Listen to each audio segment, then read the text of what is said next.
What does it actually take to keep people safe? Welcome to the Thought Leader Product Safety Innovation Podcast. I'm Trevor J. Morones, your host.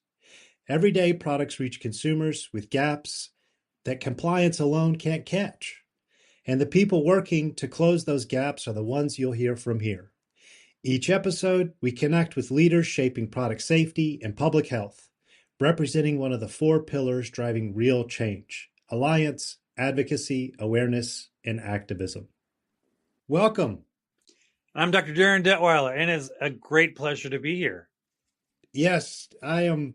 I wrote up something and I won't read it verbatim, but I just wanted to lay the foundation with a couple of things. First, our mission and objective of the Thought Leader Innovation Product Safety Summit, which this podcast leads up to, but more on that later. So, what is the mission? Navigating the world of ethics and innovation. Our objectives are cultivating leadership across global regulated sectors: agriculture, food, pharmaceuticals, and nutraceuticals, using the 4A's: awareness, alliance, advocacy, and activism. Today, we are creating a new episode from a different format. We get to trade hot seats in terms of asking each other questions, but I wanted to go back to the time that I actually read a post that you had put up on LinkedIn, and it was specifically about Riley Detwiler. And as a patient, as a chef, as a food safety advocate, it touched me in a lot of ways. And I was like, wow, this is so fascinating. There's so many more people out here that are representing food safety in so many different ways. And I just can't wait to meet Dr. Darin Detwiler one day. And ironically, I was able to see you in person, but you were in between podcast, meeting, finding Bill Marler I think we were in Cleveland for IFP. And I was like, you know what? He's just too busy right now. We'll make another time. Later, we were able to actually break bread together. And now we've been able to actually have tacos together in Las Vegas. And here we are. So thank you so much for this opportunity. It really means a lot to me, and more than I can express in words and fumble here. But also thank you to Jeanette Zimmer for what she's doing with us and helping us stay on course, especially for my insufficient audio recording equipment. Well, you know what? It's not a measure of your equipment. It's really a measure of your intent and your effort that you put into things. And yeah, it's been great. We had an opportunity to meet. You were out in my neck of the woods, and we had a dinner right across from the pier by where I live. And then just very recently, I was out in your neck of the woods for, of all things, a submarine convention in Las Vegas, because, when you think submarines, the first thing you think about is the desert. But you and I got to spend a couple hours together, like in the heart of this 2.5-hour break in the submarine Western Regional Roundup. And I almost feel both proud and sorry that you got this crash course. And wow, what is this submarine veteran community and culture, like? And you and I were trying to talk and eat some tacos, and people kept coming up to us and asking questions and telling stories. And it was one of those things where it doesn't matter what the mission is. It doesn't matter what your history is on a topic. It's interesting to get a deeper dive, there's a pun there, into the culture around it. Well, first of all, there's no need to apologize.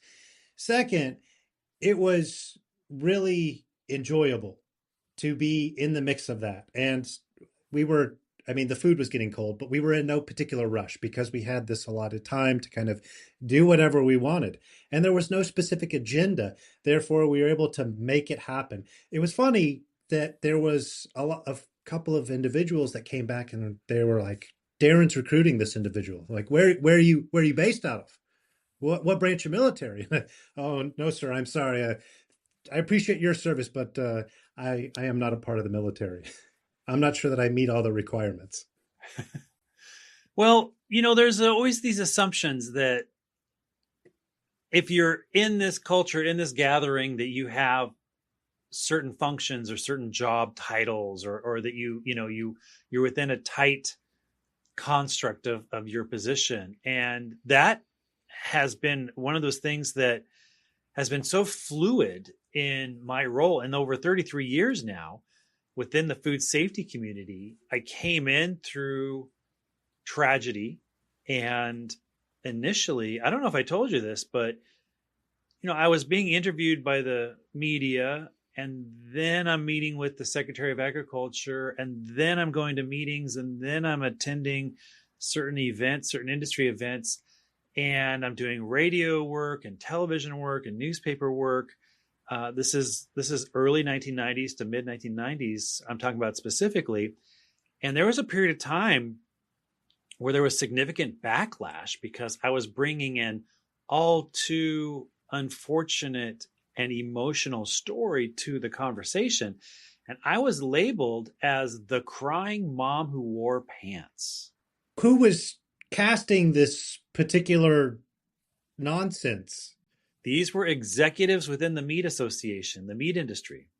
I have a lot to say, but Now I'll refrain. Here, however, is how things evolved. These same entities now invite me to speak at their events. They pay me and my costs, my travel and hotel and a speaker stipend kind of thing, to come speak at their events. The culture has changed so much that what was once seen as inconvenient is now seen as a critical piece of the bigger puzzle in terms of the human factor, the real story, the storytelling, the history. How did we get here? How have things changed? And so they bring me in as this independent. Now, mind you, I have the credentials as an author, as a professor, as someone who has served as a appointed advisor to the Secretary of Agriculture, as someone who has literally been at the forefront of the conversation around food safety for the better part of for 3 decades. I'm a known entity. And most people, if you don't know me from having taken a class from me or attended a webinar or watched me in a podcast or read a column or read my book or seen my quotes Netflix. Or seen me on stage or seen me on Netflix, it's how are you in the food industry, basically? How do you associate your work with food safety if you don't know who I am? And I know that sounds like, my God, Darin is very conceited, but it's No. become a reality. Well, first of all, we just learned today, well, I did, but you are now titled the icon. Second of all, it's important for others who are either getting started, have been in, or are transitioning out, possibly. Maybe they're going into nutraceuticals or pharmaceuticals. The cannabis industry there's been some publications today about rescheduling from Schedule 1 to Schedule 3. So now everybody's going to have an excitement for this. So maybe they're going towards working in an edible operation. But it's important for people to understand how to connect with people throughout the industry, regardless of who they may be, who they are, and see what you can gain from them, and then also what you could possibly do for them. The best conversations are not always always set up in the context of, I can help you. It's just more of a, hey, let's talk. What are you working on this year? And then, oh, here's what I'm working on in business. And then we go, okay, what are you working on for yourself this year? Oh, I want to run a 5K. Oh, how freaking cool. I was running consistently for a long time, and then I decided to hang up the shoes and put on a gi to get involved in jiu-jitsu, which if we were recording tomorrow, you might see some bruises on my face. Well, you bring up an incredibly important point. Earlier this week, I was delivering the keynote address before the California Environmental Health Association. And my key message was that, look, what have we seen over the last 3 decades? We've seen changes and increases in terms of laws and policies and regulations. We've seen advancements in technologies and digital solutions and the science behind things. We've seen the evolution of a food safety culture. We've seen the magazines, the documentaries, the conferences, webinars, all those kind of things. And yet we still see the seemingly endless cycle of leadership failure, of decisions that clearly do not prioritize the consumer. And so my argument is that storytelling is an extremely important part of this culture. We not only need to listen to the stories of those who've been there, those who are impacted, those who are in the middle of these events at any different position in or outside of industry. We not only need to be the storytellers, the ones who go beyond the data and the statistics and the bars and graphs and charts, but put a name, a story, a face, the why, the lessons learned, the idea of navigating a journey as a food safety leader. These conversations are incredibly important, whether you're brand new in the industry or you're as senior as you can get, because if we don't have these conversations, we're not exchanging these stories, then we're not having that potentially extremely important and positive impact on the decisions that are made. And finally, we need to be always cultivating that next generation of storyteller. That idea of who's going to tell the story after we are no longer telling that story. We always need to be telling this. I am always amazed when I'll speak at an event. It might be a state department of health or a county environmental health officer association or a company. And I'll bring up the idea of talking about what happened in 1993 and talking about my son Riley and his illness and his death. And I'll ask, do you want me to go into that? Because it is quite emotional.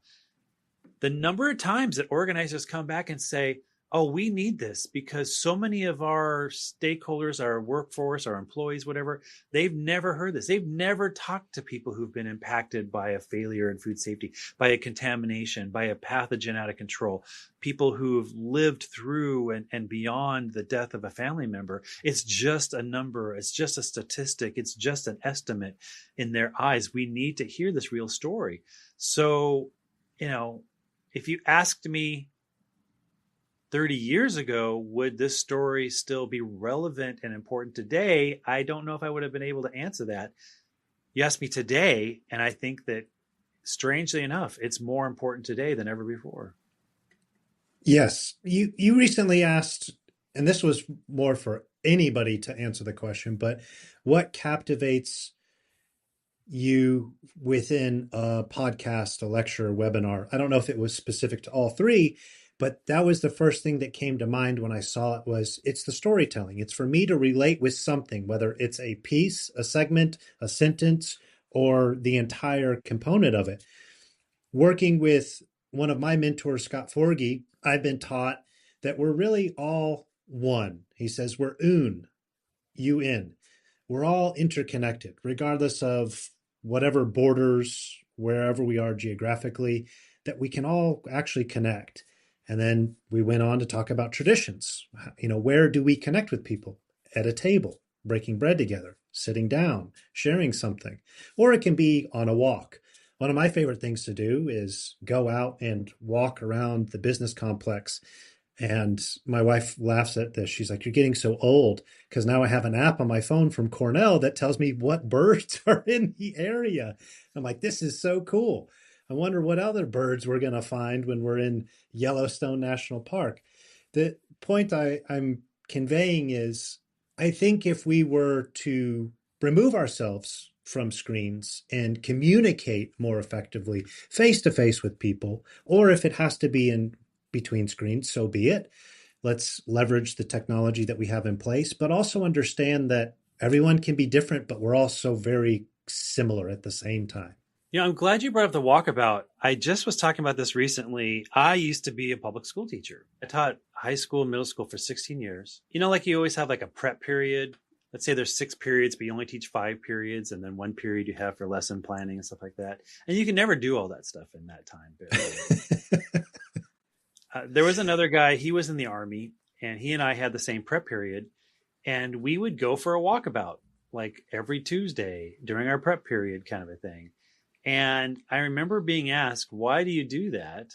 And I was saying something to the effect of, when I'm with my students in the classroom, we learn from each other. But when I go on those walkabouts, that's when I learn about my students even more, because I'm going into the music class, I'm going into the woodshop class, I'm going into the gym, I'm going into, all these different class settings, and I'm seeing my students in a different context, and, learning that, little Miss Sally A+ student is in the wood shop. And I'm like, wow, I'm surprised to see you in the wood shop. Why are you taking a wood shop class? And she's like, I love to hit things with the hammer. I love to cut things with the saw, kind of a thing. It's like, okay, wow.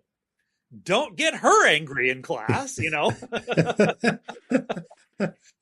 Or, you find a student who struggles with writing, but he plays the guitar in the music class so beautifully. And you realize that people have different talents, different needs, different skill sets, and, different ways that make them tick. And I think that in the industry, we talk about this idea of you can't lead from behind your desk, and how that applies Correct. to food safety as well. If you're not getting out and walking around with and talking with the people who are working the plant floor, or who are, in the distribution center and the warehouse and the harvest fields, whatever, you really don't know what's going on with your suppliers or your distributors or your retailers or your cooks or whatever. So did you grade Sally's papers any different after you visited the wood shop? I might have used, when I gave her a bad grade, I might have used the phrase "I'm dropping the hammer" on this one, or something like that. Okay, very That's good. about as far as it went. Understood. I wonder what Sally's doing now. Probably making beautiful coffee tables. Uh, Actually, she works for the State Department.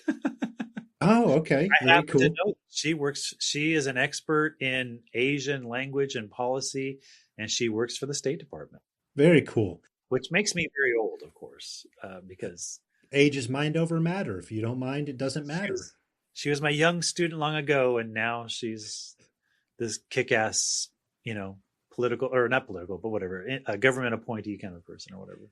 Oh, that's great. So I want to ask you a question, and then we can go any particular direction you want. You can fire questions back at me, or we could stack up 5 questions, however you like to do it. Excellent. I have a lot of wood shop questions for you. I don't know if I'll be able to answer all of them, but I have some stories for you. Ah, You had mentioned prepare, and what made me think about my first question for you, because we've just been kind of going back and forth in conversation. What made you decide to first go into the Navy, and then second to pursue nuclear in the Navy? great question. I was getting involved in everything in school.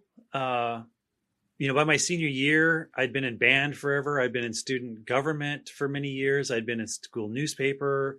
I was a sitting member of on the school board of education, and I wrote a policy amendment, and I even delivered to the state board of education in Sacramento. And I was doing so many things, and I kind of had this feeling that A, well, I don't have money for college, and B, if I did, I was just going to do a ton of things. And I was really kind of trying to figure out, who am I, right?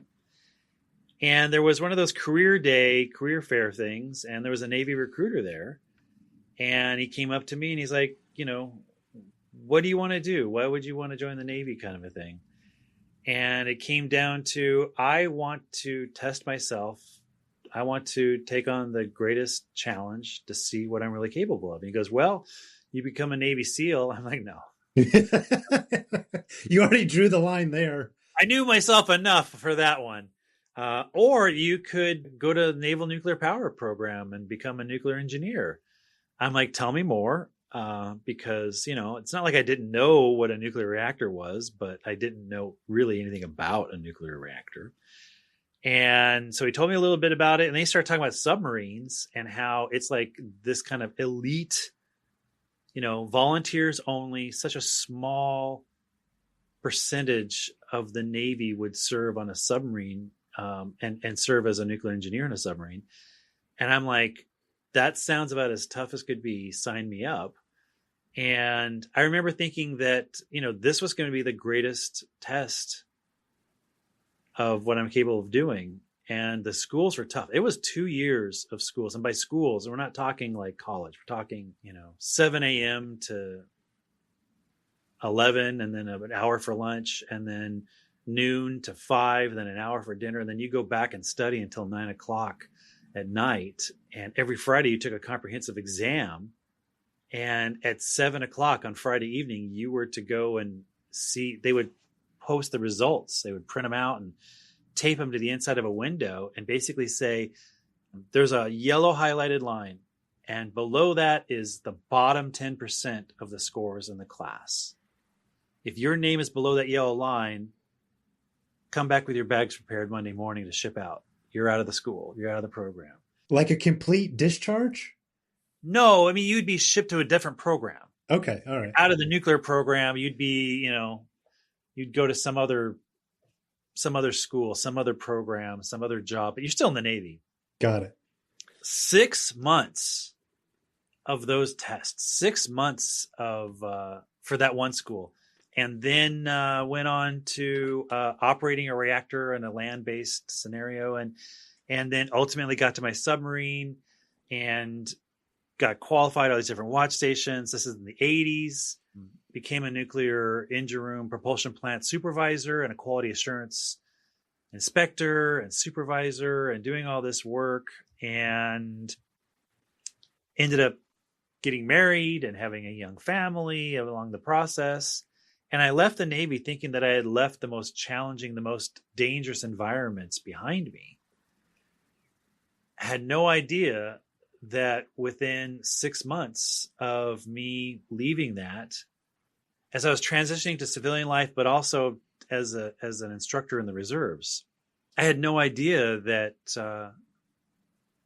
those challenges, those opportunities to learn, what I was made of as a man or whatever, as a person, as a human, were nothing compared to the road ahead of me when my 16-month-old son became sick with E. coli during the landmark Jack in the Box E. coli outbreak.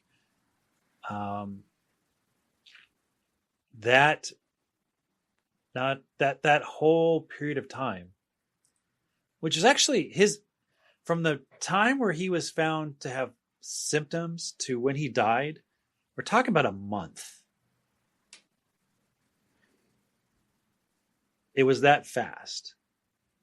But in that time, my sense of being intelligent were thrown out the door. I'd never heard of E. coli. I didn't know anything about food safety.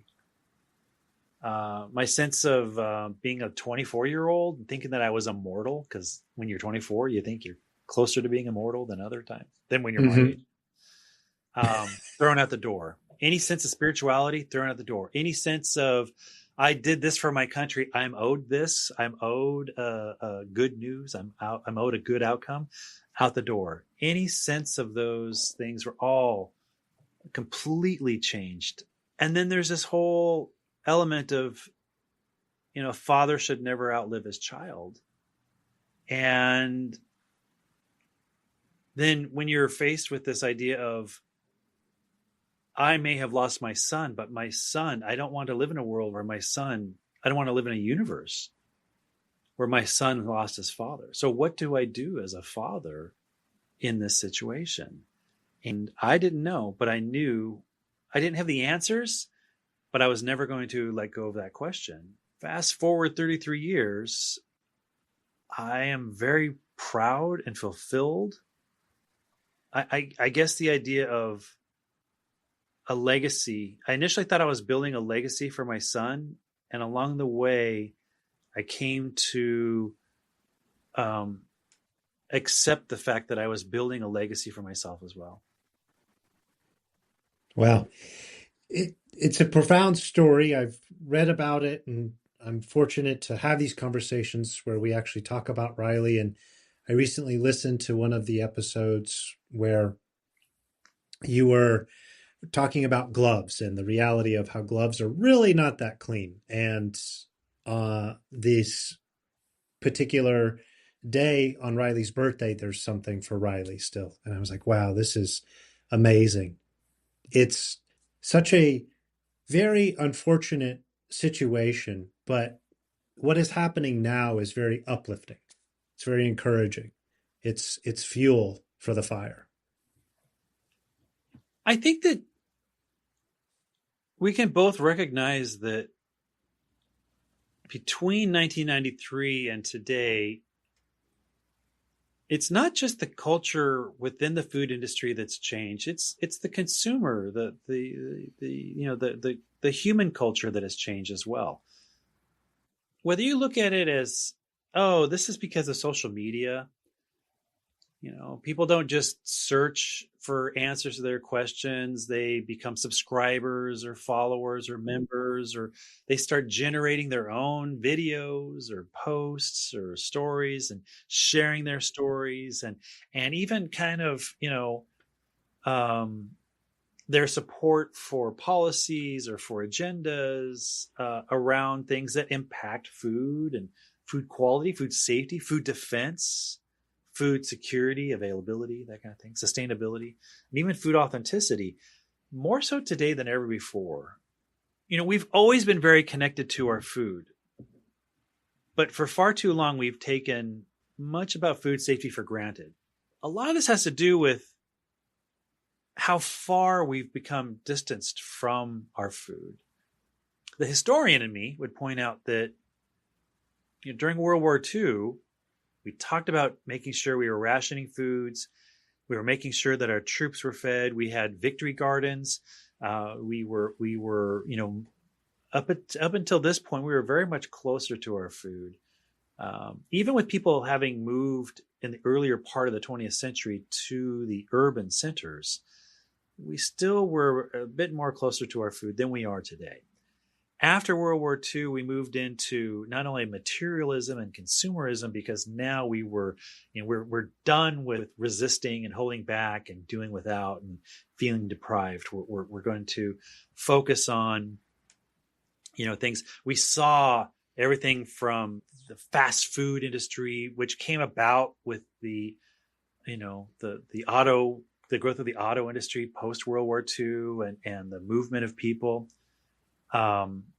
Almost all fast food legacy brands started around the same period of time. But you start getting into everything from frozen goods, eventually microwave goods, the growth of the ready-to-eat and the commercially packaged goods, as opposed to buying all the raw ingredients and making these things yourselves. And in the 70s, we had the movement of women entering the workforce. And literally there was the commercial. Remember that I can bring home the bacon and fry it up in the pan? The idea of the female executive who was still the mom cook at home. But in order to support that was where the food industry goes, oh, we need to have more ready-to-eat foods, because what normally would have taken her 6 hours to cook, she can't dedicate 6 hours to this. So let's have ready to go. You just got to heat it up. Your like your frozen lasagna or your frozen X, Y, and Z kind of a thing. I bring this all up because we've seen changes in our relationship with food over time. But I can bring up even more recent examples with the pandemic. We saw this rapid growth in not only third-party delivery, but third-party shopping for us. Like on your phone, you can say, please buy these things for me, and someone else goes and does your shopping, or the store picks the items, and then you either drive up and they put it in the back of your car, or they have someone deliver it to your home. So we're not even kind of making things ready to eat and convenient and commercially packaged. We're even having other people do these steps that we used to take pride in, as this was part of our authenticity and our provenance and our ownership of making this from scratch, or owning the kitchen kind of a thing. And I'm not saying all these things are bad. I'm just saying that we have to recognize that the relationship that you and I have today with food is different than the relationship that people had when we were children. So we don't have to go back like 50, 100 years in our own lifetime. In our own adult time period, we can see these radical changes in this relationship that 100% impacts that last mile of food, but also the last mile of food safety. Absolutely. It's very interesting where we as consumers don't even understand where this stuff is coming from. The fact that in order to produce cheese, we have to have a dairy. And oh man, I just had something go off in my head about the raw farm situation, but we'll come back to that later. But in this disconnect with our food, I think it would be a profound benefit to put home economics back into the beginning of school all the way through high school to teach people the basic things of, you know what, you don't have to be a chef, but let's just go and talk about what it means to clean your dishes. I really love how these commercial chemical products and cleaning supplies make commercials of sponges to clean things on the counter. And they're like, look how clean it is. And I just go, look how much biofilm you created. I'm like yelling at the TV, and my wife's like, what are you doing? I'm live. You're disrupting me. And I'm like, I'm causing disruption. You know, for my last 4 years of teaching in public schools, I taught seventh and eighth graders, and we talked about reform in America because the district requirements were that I was teaching U.S. history. We were required to talk about reform in America. And I talked about food safety. I talked about Upton Sinclair. I talked about the jungle. I talked about these different things, right? And I remember how I would ask the students, how many of you guys have a dishwasher at home? Oh, how many of you are at an age where your mom or dad are asking you to unload the dishwasher? And, most of the hands go up. And I'll ask the students, what is the first thing you do when you go to unload the dishwasher? And, I take out the silverware, or I put away Yeah. start with the bottom shelf or whatever. I'm like, no, you wash your hands. You wash your hands, right? And I might not have been that aggressive, but No, I hope you were. I hope it was with a book or something. Your dishes are all sanitized, and if your hands are dirty, you're undoing the whole thing, right? And I had a one of those parent teacher night things, and I had the students there with their families or whatever. I'm like, students, what's the first thing you do when you unload the dishwasher? And they're all like, wash your hands, wash your hands. And I'm like, mission accomplished for one little piece of information. But this was a period of time where I was going to some of those meat industry events, and they would ask me, well, we really think that, the consumer is much more aware of food safety, and there's a lot of food safety education being taught in schools. And so, Darin, what is the state of food safety education in our public schools? I'm like, zero, unless you lost a kid and became a teacher and you included into your history class or your science class or whatever. Who are you going to get to teach these things? It's not in the curriculum. Well, but don't they take home ec classes? The school where I was teaching at, it offered home ec one half of the school year, and it was like 1 or 2 periods. So a very small percentage of the student body would take that class. And for those students, food safety was 3 days. That was it. So, 3 days for a small portion of the student body does not equate what the industry was conceptualizing as everyone learns about food safety in school.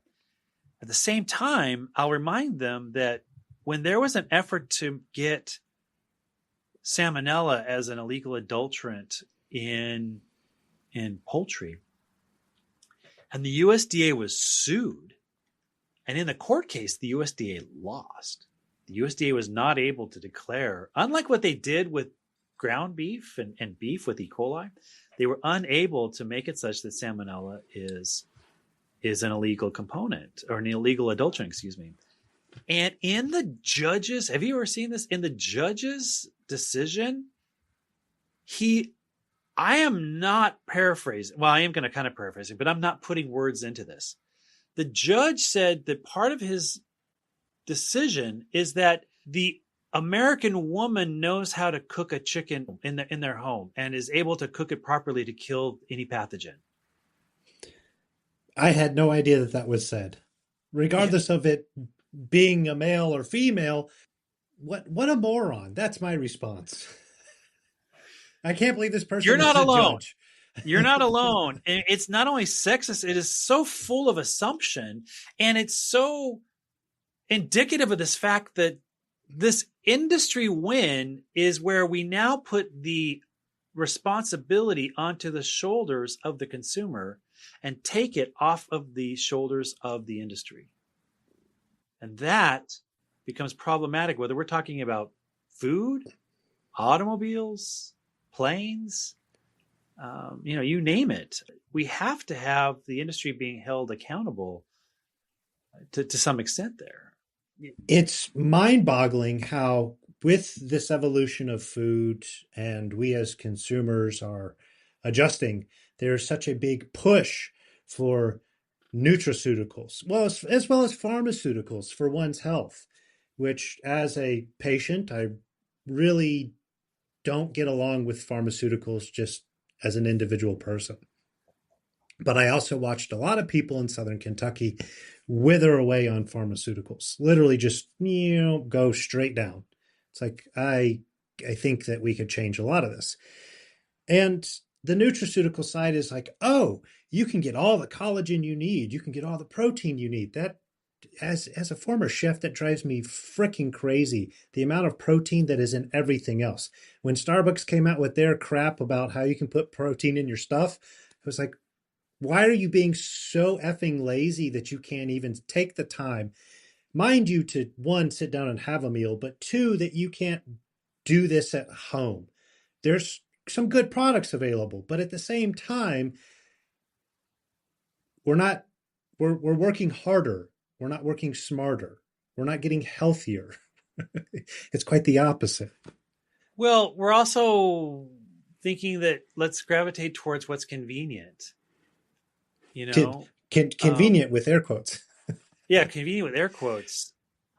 You'll see, like, for instance, there's a lot of yogurts and Greek yogurts that on the store shelves, the refrigerated aisle, whatever, they have higher protein. And it's amazing how it's high protein. It's like, okay, you went from 12 to 15 grams. I don't know how you call yourself high protein. I mean, I would think that if you went from 12 to something else and now you're calling yourself high protein, it'd be like 12 to 25 or something like that. But you went from 12 to 15.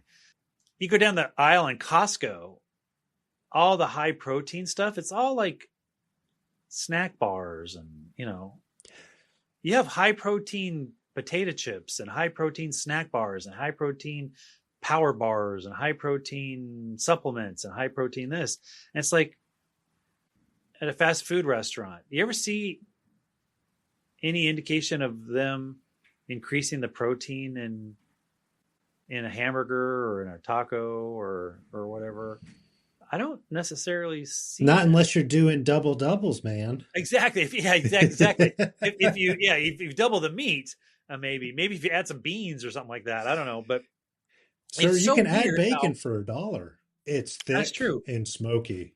That's true. But it's weird how you see the emphasis on the increase. So it's almost as if the retail sector thinks if you're at the grocery store, you're thinking about protein, you're thinking about collagen, you're thinking about probiotics, you're thinking about all these things. But in the restaurant sector, no, you're not thinking about those things. I often find that to be eye-opening in terms of that kind of siloed or segmented view of when we care about calories, when we care about gluten, when we care about protein, when we care about these things, and you see it at the store, but you don't see it at the restaurant. But then it kind of carries over into food safety. Like, when do we care about food safety and when do we not care about food safety? Do we care about food safety when we're impacted? Do we care about food safety? We should always be caring about food safety. We should care even more about it if we have very young children, elderly family, pregnant women, Immunocompromised. exactly, in our home, for a meal or whatever kind of a deal. I remember once I used to work with this person and she goes, my husband's such an idiot. I'm like, oh, How loving. what did he do? He came home all excited because he saved a ton of money when he bought a bunch of meat off of some guy's pickup truck down the county highway along the river. And I'm like, okay, first off, my brain goes to Chris Farley and SNL. Down by the river, It's like, yeah, there's a reason why he saved money. I guarantee those were not inspected by the USDA. I guarantee those did not meet the requirements to get on a shelf in a grocery store. I guarantee It wasn't that, even custom exempt. yeah, exactly. I guarantee that if there's a problem, you're never going to find that guy again, kind of a deal. Unless you check the fruit stand, because he might be selling citrus on a different day. Could be. But it's weird because food safety for some people, and I imagine you and I are similar in many ways, but in this one way, rarely a day goes by where one way, shape, or form or another, we're not thinking about food safety. You know what I mean? There's something going on. I'll watch a TV show or a movie and it's like, oh, that's not good, even though it was not the point of the TV show or the movie or whatever. Start analyzing everything. Yeah, Katie used to give me a very hard time every time we walked into another place. I'm starting to look up. I'm like, wow, these air vents have been neglected. Well, since the beginning of time. The floor probably matches. Yeah, sure does. Man, I wonder how the drains look. I wonder if I had a black light, what I could find in here. Let me see your hands. Whoosh. It's like nuclear glow. Yeah. Yeah, I remember this is many years ago going to a pizza place in town. And the guy took my order and he took my cash and he typed it into the cash register. And then he reached over and he grabbed the dough and he threw it on the counter, started going like this. I'm like, whoa, whoa, whoa, whoa, whoa, hold on a second. You just touched currency and the keyboard and you were on the phone before you took that order from me. And now you're putting your hands all over the stuff. And he's like, dude. Did he have glasses on and adjust them like that? He might have. Okay. That might have just been me, but he's like, dude, whatever shit I put onto this pizza from my hands is going to be cooked off in the oven, I'm sure. I'm sure. How confident.